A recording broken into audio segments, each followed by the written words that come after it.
If you've been told that you have fatty liver disease or NAFLD, the good news is that it is reversible. And in this video, I'm going to break down the 7 key steps that you can take to reverse your fatty liver disease ASAP without medications. Now, I'm going to cover a variety of dietary adjustments here to basically help you lean out your liver, get the fat out of the liver. But I do have a calculator and food guide set up that covers the majority of these dietary adjustments. So I'd recommend you check that out. I'll put the link in the description. Now, one of the most important things, at least that comes out of the research, in terms of leaning out the liver, getting the fat off the liver, is actually losing body fat in general. And basically what they show in the research is that there is a dose-dependent association between weight reduction or fat reduction and a reduction of fat in the liver. So if you have a higher body fat percentage, for men, this is going to be greater than 20%. For ladies, going to be greater than 30%. I would look to take off that body fat percentage. So for men, we want to be between 10 to 15% body fat, and ladies around 20 to 30 or 20 to 25% body fat. In the research, the way that they have or set up the diets to lead to an adequate amount of body fat loss is through caloric reductions. Now, some of the studies, some of the diets they set up are really extreme, but some of the more balanced ones kind of align with things that I've seen with clients where about a 20 to 25% caloric deficit actually leads to a significant loss of body fat, and you also see a loss in liver fat. And I've actually seen this with clients.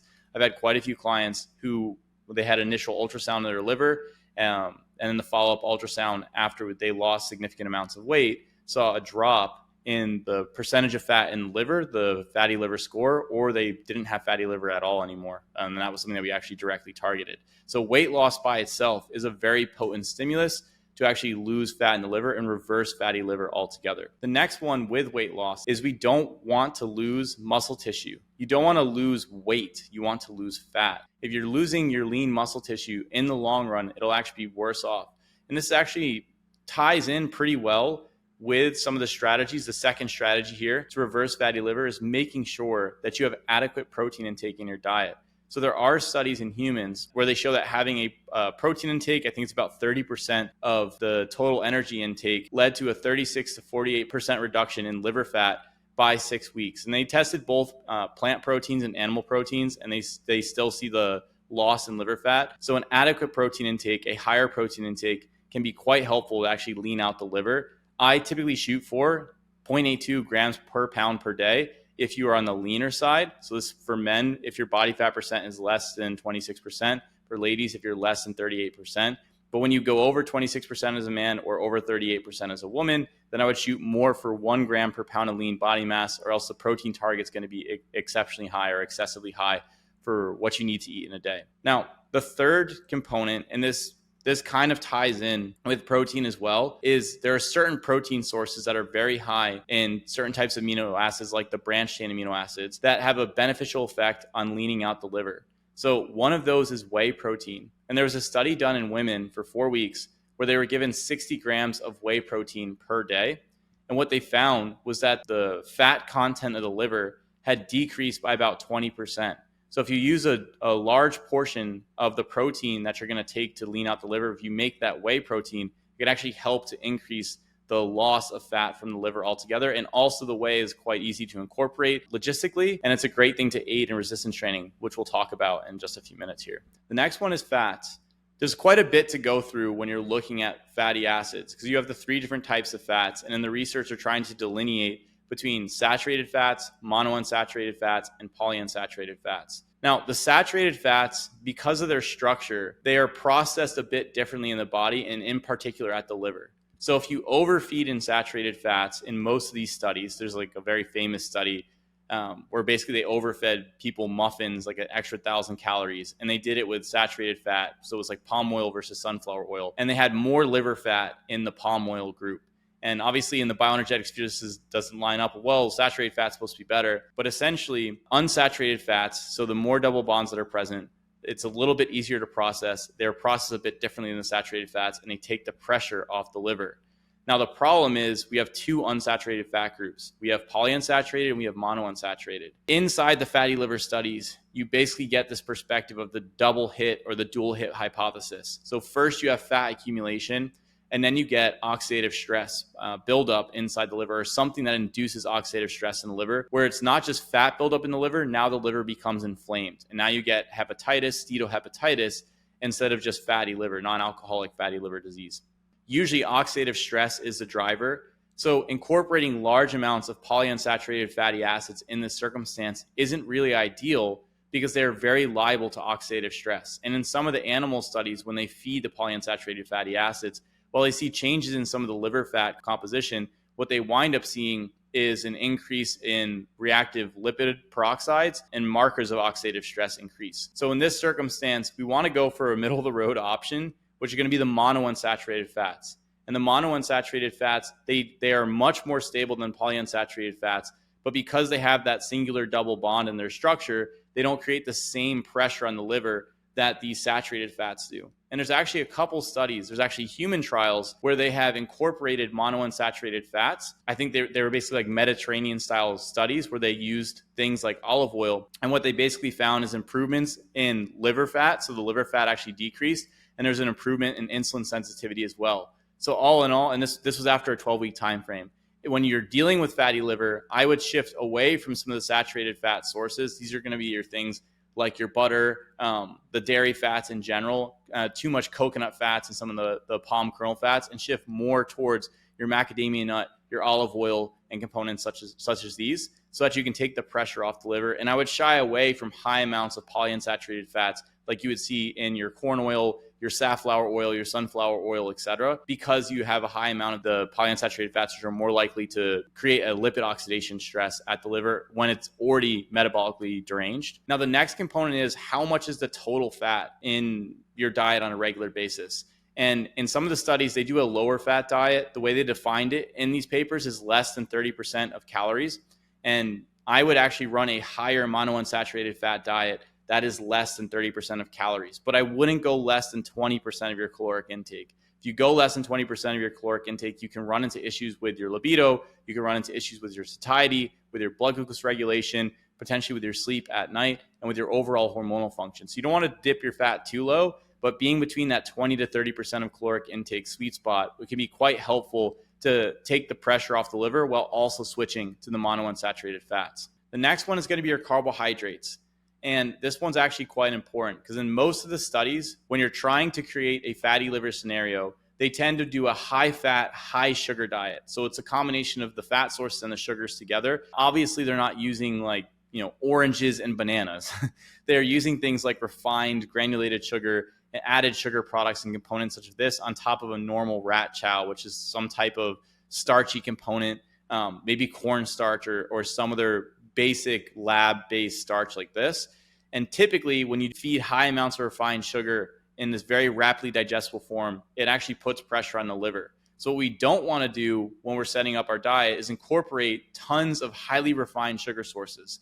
And even in clients that I work with, I tend to eschew fruit juice if I know fatty liver is present, and I go towards whole fruits, I go towards tubers, I incorporate things like rice, very easily digested carb sources, but that tend to have a higher glucose content than fructose content to take some of the pressure off the liver, and at the same time, don't have it in such a rapidly digestible form like granulated sugar, like honey, like maple syrup, and definitely not sodas and components like this. And essentially what they show, there's even in papers just switching the people towards whole fruit, you see a decrease in fat and liver fat percentage across the board. And there's an Italian study where they show that 30% of people just switched to having whole oranges or incorporating whole oranges in their diet, saw a decrease in their steatosis, the amount of fat in the liver. So we want to switch towards whole fruit sources. We want to switch towards tubers, rice, components like this. We want to avoid any rapidly digesting sugars and sugars that we can get in a very refined form in very high amounts. The next component,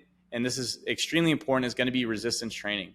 And you'd be surprised how much resistance training actually is needed to make a difference. And they actually define it in this study. And what they did was they took people and they put them in two different groups. One group did resistance training, one group just did stretching.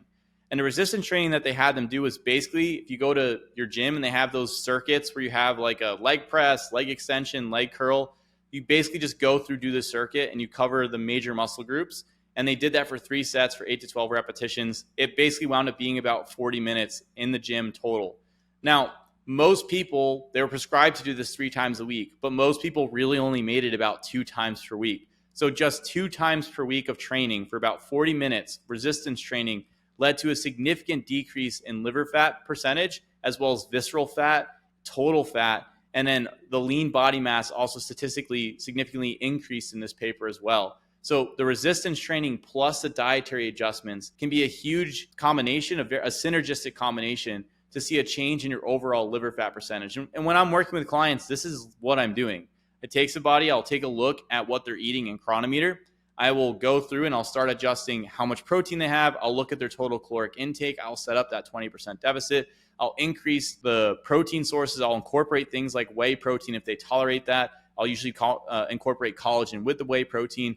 And then what I'll do is I'll shift their carb sources around and I'll shift their fat sources around to be mostly monounsaturated. I'll shift their carb sources to be whole food carb sources. And if they have fatty liver, I'll do more starches than sugars, or kind of a mix of starch and sugars. So it's not all towards sugars, but the resistance training, even twice a week, plus the diet, can make a huge difference. And the lab tests that you see, your ALT, your AST, your GGT, your alkaline phosphatase, as well as the body composition, and then if you're diagnosing via ultrasound, the ultrasound scoring of the liver. And I've seen this with clients on a consistent basis, just putting these very basic lifestyle modifications in without even getting to supplements. Now, the last piece that I want to talk about here is supplements. So there are certain supplements that I tend to stack together. I don't really rely on one. Many of the papers rely on just one supplement in different animal models or in human models to see the benefit, but I typically combine a variety of supplements together.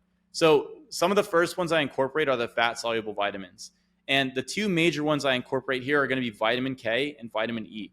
And there's direct studies in animal models using vitamin K to protect against fatty liver disease. So the dosage that they use, when you convert it into a human equivalent dose, about 0.016 milligrams per kilogram per day. So for somebody my size, a 90 kilogram man, that's about 1.4 milligrams of vitamin K2 MK4. And in the different animal models, they basically feed the animals high fat, high sugar diets, and the vitamin K almost completely protects them against the formation of fatty liver disease. This is an animal study, so is this going to do the exact same thing as in a human? No, but there's a lot more research coming out on vitamin K for even things like hepatocellular carcinoma or liver cancer, where it's actually showing benefit and protection against recurrence of liver cancers, and they're looking at to use this in fatty liver disease and other liver disease as well.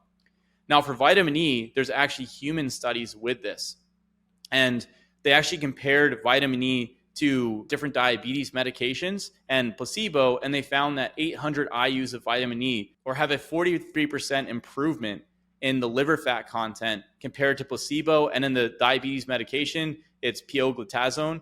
That only had a 34% improvement. So the vitamin E had a more significant improvement or a higher level of improvement even than the medication. So the one thing to keep in mind with vitamin E, and you'll see this talked about in a lot of the alternative spheres, or even the doctors will talk about it, is that there's some studies showing an association with vitamin E with total mortality. Now, the thing to keep in mind with this is in the studies where they saw an increased risk of mortality, I think there's like prostate cancer or something like this as well, they usually use synthetic vitamin E just in the alpha tocopherol form. And the dosage, if you go higher than 400 IU per day, is where you see the effect. Obviously, the fatty liver dosage here is about 800 IU per day, at least in this study. The thing is, when you're looking to use vitamin E, or at least when I'm looking to use vitamin E, I typically shoot for a vitamin E combination that has both alpha and gamma tocopherol, at least in a 1-to-1 ratio, if not in favor of gamma tocopherol, because too much alpha tocopherol can actually deplete gamma tocopherol, and then that can open you up to reactive nitrogen species stress. And I think part of this is why we see the effects in some of these studies, some of these more negative outcomes, because of the form that was used and because the balance was off. I also tend to incorporate tocotrienols with that vitamin E. But essentially, you can incorporate the vitamin E to help minimize oxidative stress and decrease the liver fat content to reverse the fatty liver in conjunction with the vitamin K. And the one thing I'll mention here, though, vitamin E can have some blood thinning effects, so it's important to watch out for that and be careful when using vitamin E at higher dosages. Now, some other components that are extremely helpful, and I tend to use these all together to help reverse fatty liver, is betaine, so trimethylglycine, choline, and then a B complex vitamin. The reason I use them together is because they all work together. There's multiple different metabolic pathways where they all intersect. But essentially, there's multiple animal studies where they incorporate betaine, and they're even trying this in different human trials now. It's about 2 grams twice per day, so 4 grams total per day, or 8 grams total per day. I typically do about 1 to 2 grams twice a day, so usually 2 to 4 grams per day. And it basically helps the liver process fats effectively. So you can incorporate betaine, very easy to get over the counter. There's not really much risk for it. The biggest thing is digestive side effects and components like this, and it will help the liver process the fatty acids quite a bit better, and it's directly involved in the methylation cycle as well. The next one we have is choline. Same deal. Choline is involved in helping the liver process fatty acids, package the fatty acids, and move them around the body. And so there are studies using choline. They were using phosphatidylcholine. They're using about 2 grams per day or 2,400 milligrams per day. And they basically saw that using that for 12 weeks decreased liver fat and also improved the liver enzymes, ALT and AST. So I typically will dose choline, phosphatidylcholine, 1 gram with breakfast, 1 gram with dinner, on top of the 1 to 2 grams with betaine. So we're doing that twice a day so that you're able to give your liver the resources it needs to actually process the fatty acids, export them effectively, and minimize the burden of having too much fats in the liver. The other one is the B complex vitamins. Individually, there are some studies showing improvements with certain B complex vitamins like vitamin B6 and vitamin B1, and as well as vitamin B3. Now, some of them are just in like pilot studies in humans, so we need some more data there, and other ones are in animal models. But generally, the B complex vitamins are directly involved in the metabolism of both fats and carbohydrates. And in a lot of the fatty liver studies, you wind up seeing that people are low in a variety of different vitamins and minerals across the board. So repleting the B vitamins and backfilling those pathways can help take some of the pressure off the liver, so it's able to take the fatty acids and convert them into energy effectively, or to export them out of the liver to other tissues to be used effectively in conjunction with the betaine and the choline. So I typically use a B complex, usually just like a pure encapsulation. There's no affiliation, but that's the one that I typically use, the B complex plus. I incorporate that with the betaine and choline, usually just 1 capsule in the morning or half a capsule in the morning, half a capsule at night, so that the liver has all of the resources it needs to process the fats effectively. In that same vein, there's 2 other components that I typically incorporate to help the liver in processing fats, and those are glycine and taurine. And there's multiple animal studies with taurine, where taurine is actually added to the diet in a high-fat, high-sugar feeding, and it allows the animals to avoid the development of fatty liver if the taurine is present. I typically shoot for about 3 grams of taurine per day. That's the dose that I find people tolerate. The biggest thing to keep in mind is if the taurine dose gets too high, it can change bile acid composition and lead to some digestive issues, so keep an eye out for that. And then we're looking at something like glycine. The glycine target is actually pretty high. So there's a Spanish study where they basically found that for about a 70 kilogram human, you need about 10 grams of glycine per day. So it's about 0.15 to 0.2 grams per kilogram per day of glycine. So I usually shoot for that in the diet between food and between supplements to make sure that you have enough glycine for collagen synthesis, but also glycine can help take the pressure off the liver. And the other thing that's very interesting about glycine is that glycine can protect the liver from endotoxin. And in fatty liver disease, what we tend to see is microbiome dysbiosis with a high amount of toxins produced from the bacteria in the gut called endotoxin. And that endotoxin impairs liver metabolism and drives the fatty deposition in the liver through the inflammatory signaling. And glycine can help to dampen that and lower that down.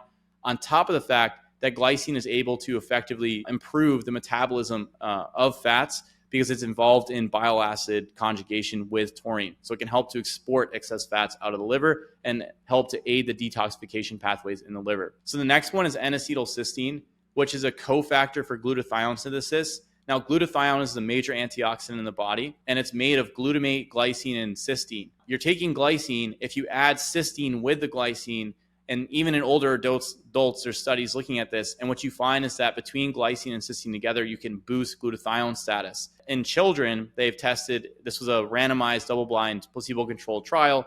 They tested NAC. It was about 600 milligrams twice a day or 1,200 milligrams twice a day. And they saw an improvement in glutathione. They saw decreases in liver enzymes, improvement in glucose metabolism, as well as improvement in insulin sensitivity. So overall, you can incorporate the NAC plus the glycine together with the taurine and other components to improve the antioxidant function of the liver and help the liver to process those fats effectively and decrease its overall oxidative stress. Now, the last one, Silymarin, goes with this because the Silymarin induces some of the enzymes in the liver that are involved with the production of glutathione and the upregulation of antioxidant defense. So you're basically providing the NAC and the glycine to produce a glutathione, and then you have the Silymarin coming in to stimulate that glutathione production and stimulate antioxidant defense. So they synergize together on top of having adequate vitamin E, which directly lowers the oxidative stress, and then improving metabolic function with the choline, with the betaine, and with the B complex vitamins. So you're trying to hit it from multiple angles on top of taking the pressure off the liver with the diet and with the resistance training. I wouldn't think of these things as doing one thing by itself. I think of doing all of these things together helps to protect the liver from multiple different angles and take the pressure off in multiple different angles while supplying appropriate nutrients so that the liver can clear out the fat effectively, minimize the oxidative stress, and decrease the damage to itself over the long term. So these are the strategies that I typically recommend to reverse fatty liver. I've seen multiple clients incorporate these. Usually it takes a couple weeks to a couple months, depending on how much weight the person has to lose and how much liver fat they have.